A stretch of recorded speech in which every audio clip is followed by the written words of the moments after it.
السلام عليكم. وزارة الفلاحة المغربية تلقت واحد خطة دعم مباشر للكساب بقيمة 600 مليار سنتيم. وهاد الخطة ديال الدعم غادي تنقسم لعدة محاور، وفي هاد الفيديو غادي نتحدثوا على واحد المحور اللي هو الكريديات. وفي الفيديوهات الماجية ان شاء الله غادي نتحدثوا على المحاور اخرى واللي هي الدعم تاع العلف والترقيم نتاع الإناث وتقديم دعم مباشر للناس اللي عندها الإناث ديال الغنم وحملات وقائية وعلاجية والتأطير التقني. وبالنسبة للمحور الأول اللي غادي نتحدثوا عليه في هذا الفيديو واللي هو إعادة جدولة الديون، فالدولة غادي تلغي 50% من تاع رأس المال والفائدة للناس أي للكسابة اللي عندهم كريديات قل من 10 مليون سنتيم.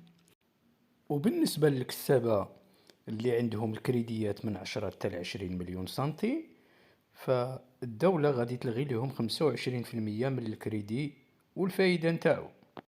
وبالنسبة للكسابة اللي عندهم كريديات فايتين 20 مليون سنتيم، فالدولة عطاتهم الإمكانية ديال إعادة جدولة الكريديات نتاعهم والإعفاء من فوائد التأخير. في الفيديوهات الماجية إن شاء الله غادي نتحدثوا على المحاور أخرى نتاع هاد خطة الدعم، ونتمنوا أن هاد الخطة تدوز في مراحل وفي ظروف سليمة، ونتمنوا كذلك أن الكساب الصغير هو اللي يكون المستفيد الأكبر من هذا الدعم. شكرا على متابعتكم، وإلى فيديو لاحق إن شاء الله.